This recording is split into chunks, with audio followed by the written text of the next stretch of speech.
नमस्कार, आदाब। Iran stream के हिंदी सर्विस में आपका स्वागत है। मैं हूं सौरभ कुमार शाही। अमेरिका और ईरान के दरमियान इस्लामाबाद मुज़ाकरात को लेके कन्फ्यूज़न बना हुआ है।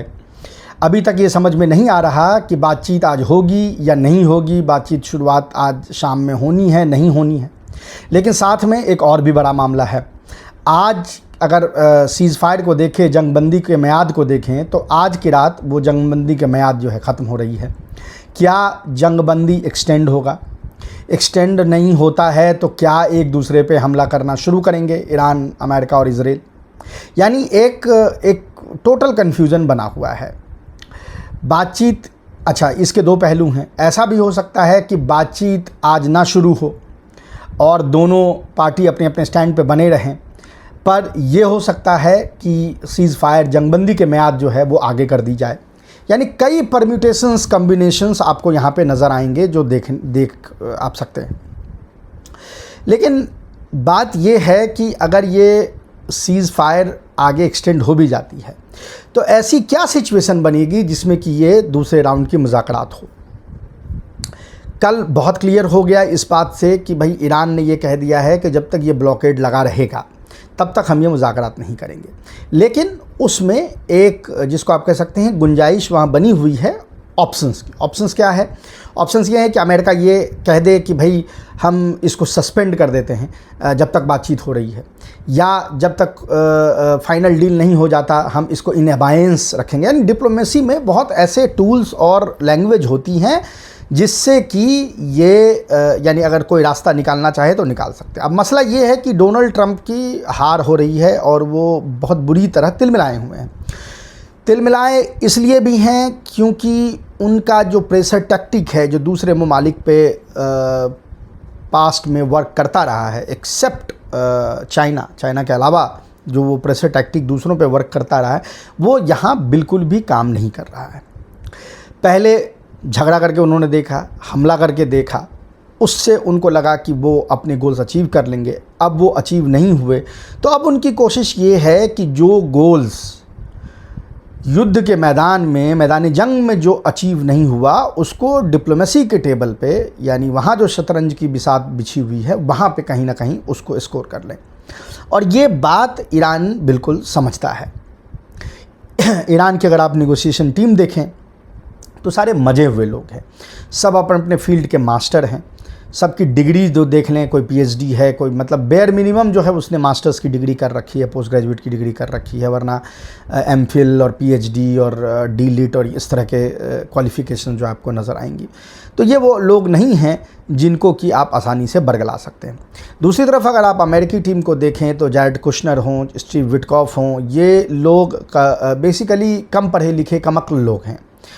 हो सकता है कि अपने यानी रियल एस्टेट के धंधे में इन्होंने पैसा कमाया हो, हालांकि वो पैसे भी इन्होंने कैसे कमाए हैं ये किसी से छुपा हुआ नहीं है। लेकिन ये बात बिल्कुल दुरुस्त है कि ये मजे हुए डिप्लोमेट्स हैं नहीं। इनको इसलिए रखा गया है क्योंकि यहूदी हैं, इजराइल के इंटरेस्ट को सर्व करते हैं अमेरिका के इंटरेस्ट के बजाय, यानी जो एक टिपिकल फिफ्थ कॉलम होता है उस तरह की इनकी कारकर्दगी है। जेडी वांस को उसमें शामिल किया गया, लेकिन जेडी वांस के साथ मसला ये है कि जेडी वांस कहने के लिए तो ऐसा है कि भाई युद्धोन्मादी नहीं हैं, वो जिसको बोलते हैं ना जंगजू, वो तो नहीं है, लेकिन ये भी नहीं है कि वो ओपनली जो है वो ट्रंप को डिफाई कर सके, या वो आउट ऑफ बॉक्स कोई आइडिया लेके आए जिससे कि ये जंग जो है वो रुक जाए। अब सबको पता है कि ये इस जंग से फ़ायदा किसी को नहीं है, ना तो ईरान को फ़ायदा है ना ही अमेरिका को फ़ायदा है। ईरान को इसलिए फ़ायदा नहीं है कि ईरान के जो अपने स्ट्रेटेजिक गोल्स थे, सबसे पहले ये कि अमेरिका के मान को चकनाचूर करना, अमेरिका के ये अपने डेटरेंस को वापस से सेट करना, वो सारी चीज़ें यहाँ पे हो चुकी है। अब कत्ल गारत हो ये ईरान के हक़ में भी नहीं है। अमेरिका देख चुका है, वो जीत के तलाश में है, किसी तरह वो चाहता है कि उसे कोई जीत मिल जाए, कोई एक सिंबॉलिक विक्ट्री भी मिल जाए, लेकिन वो उसको वहाँ अचीव नहीं हो पा रही है। तो वो ये कोशिश में लगा हुआ है किसी तरह ये एक एग्ज़िट स्ट्रेटजी, ऑफ रैंप हमको नज़र आ जाए। अब ऑफ रैंप उसको मिल नहीं रहा, ऑफ रैंप ईरान उसको दे नहीं रहा, क्योंकि आप अगर मैसेजिंग देखेंगे डोनाल्ड ट्रंप की, तो सारी की सारी मैसेजिंग ऐसी है कि उसमें आपको ये लगेगा कि वो डोमेस्टिक ऑडियंस को बताने की कोशिश कर रहे हैं कि he is in control of the situation. लेकिन उनके किसी भी ट्वीट का, ट्रूथ सोशल पे जो पोस्ट लगाते हैं, किसी भी बयान का इमीडिएट जो ईरान की तरफ से रद्द अमल आ जाता है, वो उनको ये जिसको कहते हैं ऑप्टिक्स ऑफ विक्ट्री अचीव करने में उन रोड़ा बना हुआ है। और इसलिए वो तिलमिलाए हुए हैं कि किस तरह से आउट ऑफ बॉक्स कोई आइडिया निकाल के इसको किया जाए। अब कोशिश ये होगी कि ये जो मैक्सिमलिस्ट डिमांड अमेरिका ने की है, उसमें वो देखे कि वो कहाँ पर बैक ट्रैक कर सकता है। या तो ऐसा है कि पेंटागन रियल सिचुएशन ग्राउंड की बता नहीं पा रहा है डोनाल्ड ट्रंप को, या डोनाल्ड ट्रंप ज़हनी तौर पे इतने जिसको कह सकते हैं स्मार्ट नहीं हैं कि वो ग्राउंड रियलिटी को समझ सकें। और ये जो ईरानी टीम वहाँ पे पहले राउंड के मुज़ाकरात के लिए गई हुई थी, उसने बार बार यही बात कही है कि उनके बातों से, जो अमेरिकी हैं उनके बातों से ये लगता नहीं है कि they are aware of the ground situation. तो या तो उस जगह पे कोई चीज़ चेंज हो, और या ये लड़ाई फिर से शुरू हो जाए। जहाँ तक ईरान का सवाल है, ईरान का प्राइमरी गोल इसमें दो है। एक तो डिटरेंस को सेट करना, जो ऑलरेडी हो चुका है, लेकिन दूसरा ये भी है कि ये प्रतिबंध जो हैं वो हटाए जाएँ, सैंक्शंस रेजीम जो है हटाया जाए। ईरान के पास बहुत पोटेंशियल है, ईरान मज़ीद डेवलपमेंट और उसकी हो सकती है। उस मज़ीद डेवलपमेंट के लिए ज़रूरी है कि ईरान पे से सैंक्शंस हटे। सारे सैंक्शंस हटा लेना डोनाल्ड ट्रंप के बस में भी नहीं है। याद रखें, अमेरिका की जो कांग्रेस है, जिसमें यहूदी लॉबी का असर रहा है, उन्होंने ये सैंक्शंस नाफिज की हैं। जो सैंक्शंस लगे हुए हैं कांग्रेस के थ्रू, वो कांग्रेस के थ्रू ही हट सकते हैं, हटाए जा सकते हैं। लेकिन बहुत सारे एग्जीक्यूटिव सैंक्शंस जो हैं वो डोनाल्ड ट्रंप ने लगाए हैं। अगर वो एग्जीक्यूटिव सैंक्शंस भी हट जाते हैं तो ईरान के लिए वो बहुत बड़ी रिलीफ होती है। उसका रीज़न ये है कि जो सेकेंडरी सैंक्शंस और लगे हुए हैं थ्रू कांग्रेस, वो धीरे धीरे उसका ताना बाना खुद ब खुद, जिसको कहते हैं ना हम लोग ये कहते हैं कि भाई कपड़ा जिस तरह से वो धीरे धीरे मसक जाता है ना, उसी तरह से वो फट रहा है, वो ताना बाना ख़त्म हो रहा है। क्योंकि एक्सेसिव कोअर्सिव यूज ये जो सैंक्शंस का था, उसने उसको नल एंड वॉइड कर दिया है धीरे धीरे। कई देश उसको धता बताते हुए अपने इंटरेस्ट में काम कर रहे हैं, और ये वॉर ये अश्योर करेगा कि ये सैंक्शन रेजीम, जो यूनिलैटरल सैंक्शन रेजीम्स अमेरिका की तरफ से लगाए जाते हैं, ये फर्दर डिग्रेड होके इस लेवल पे पहुंच जाएं कि इसकी, जिसको कहते हैं कि इसका बार्क तो बचेगा लेकिन इसमें बाइट नहीं बचेगी।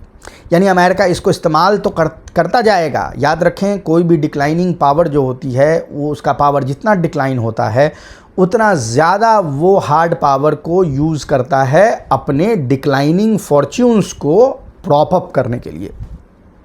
तो हम आइंदा सालों में देखेंगे कि अमेरिका फोर्स का और भी यूज़ करेगा, और उसकी कोशिश होगी कि अपने डिक्लाइन को रोका जाए। लेकिन ये चीज़ अपने आप में इस तरह से बनी हुई दलदल के जैसी, जितनी आप इसको निकलने की कोशिश करते हैं, आप उतना उसमें फंसते जाते हैं। और अभी अमेरिका के साथ वही यहाँ पे देखा जा रहा है।